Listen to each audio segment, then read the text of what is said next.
Do drugs alter consciousness? How do you know you've become tolerant, dependent, or addicted to a drug?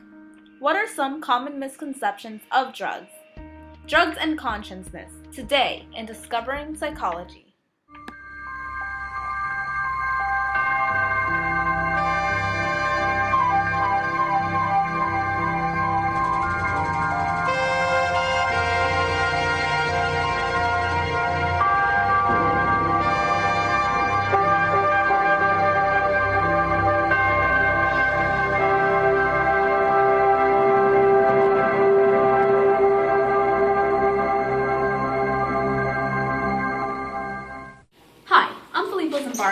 And today we will be talking about drugs and addiction. So first of all, what is addiction?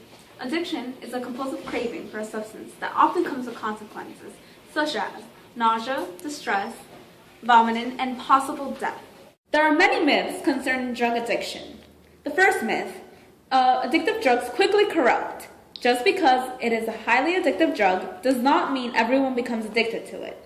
Even for a very addictive drug like cocaine, only 15 to 60% of people become addicted within the first 10 years of first use. Myth 2. Addictions cannot be overcome voluntarily and often require therapy. As helpful as therapy or group support may be, people often are on their own. And myth 3. We can extend the concept of addiction to cover not just drug dependencies, but a whole spectrum of repetitive, pleasure-seeking behaviors. We can, and we have, but should we? Depressants are drugs such as alcohol, tranquilizers, and opiates that calm neural activities and slow body function. Alcohol lowers our inhibitions, slows neural processing, disrupts memory formation, and reduces self-awareness. It can increase harmful tendencies, such as when angered people become aggressive after drinking. Alcohol not only impairs judgment and memory, it also reduces self-awareness. People who want to suppress their awareness of failures or shortcomings are more likely to drink than those who feel good about themselves. Excess drinking is especially common in people with low self-esteem who experience pain in a romantic relationship. Barbiturates are drugs that suppress the activity of the central nervous system, reducing anxiety but impairing memory and judgment. Barbiturates such as Nembutal, Seconal, and Amytal are sometimes prescribed to reduce sleep and reduce anxiety. In larger doses, they can lead to impaired memory and judgment, or even death, and if combined with alcohol, can be lethal.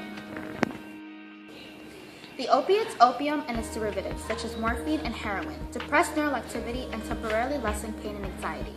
When repeatedly flooded with an artificial opiate, the brain will eventually stop producing its own opiates, the endorphins. If the artificial opiate is withdrawn, the brain lacks the normal level of these painkilling neurotransmitters. Those who cannot or choose not to tolerate this state may face a tragic ending, death by overdose. Stimulants such as caffeine and nicotine temporarily excite neural activity and arouse body functions. Methamphetamine has even greater effects, which include 8 hours or so of heightened energy and euphoria by releasing dopamine. Over time, meth may reduce baseline dopamine levels, leaving the user with permanently depressed functions. Possible after effects may include seizures, hypertension, insomnia, and depression. Caffeine is the world's most widely consumed psychoactive substance. It can be found in coffee, tea, sodas, juices, and mints. A small dose of caffeine can last 3 to 4 hours, and regular doses may lead to tolerance. Withdrawal symptoms include fatigues and headaches. Nicotine delivers its first hit 7 seconds after consumption. It diminishes appetite, boosts alertness, and mental efficiency. It also stimulates the release of neurotransmitters that calm anxiety.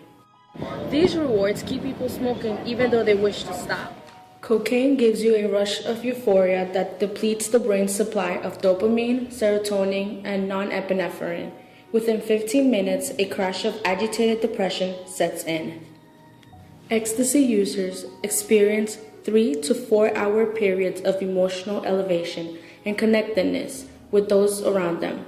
Ecstasy causes dehydration, possible overheating of the body, depression, suppression of the immune system, and it impairs memory. Hallucinogens create sensation without sensory input. There are 2 examples of hallucinogens. One is LSD and the other is marijuana. LSD is a powerful psychedelic drug A psychedelic drug signifies that it alters cognition and perception. LSD users sense colors and shapes. They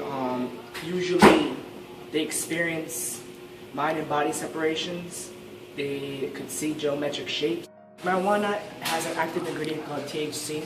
THC increases the amount of dopamine levels in the brain, which will promote. So marijuana has an active ingredient called THC.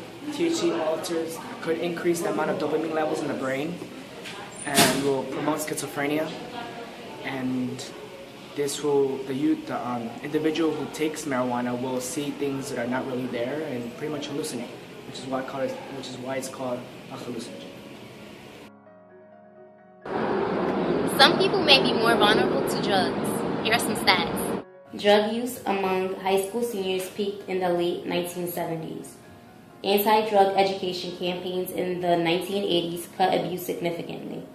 Beginning in the early 1990s, drug abuse began to rise again. This was due to A, easing anti-drug programs, and B, some glamorization of drugs in the media. Still, abuse did reach late 70s levels. In an attempt to answer the question, why do people abuse drugs, there are three theories. Biological, psychological, and social-cultural. Biological influences. This theory believes that some people are biologically and/or genetically inclined to use drugs. Twin and adoption studies seem to support a link between drug use and heredity. Excitable boys are more likely to abuse drugs. Genes have been identified that link to alcohol and tobacco use. Psychological influences. If a person feels like their life is useless or depressed, they're more likely to abuse drugs. Social cultural influences. Teens usually drink because their peers are doing it. Different countries have different views on drug use. Some may say it's terrible, others may say it's not so bad. This affects a person's willingness to try the drug. A person's religion also plays a large role, usually in not doing drugs. Factors include where you live, if your friends do drugs, if you live in a happy household. That sums up influences on drugs. So until next time, I'm Filippo Zimbargo.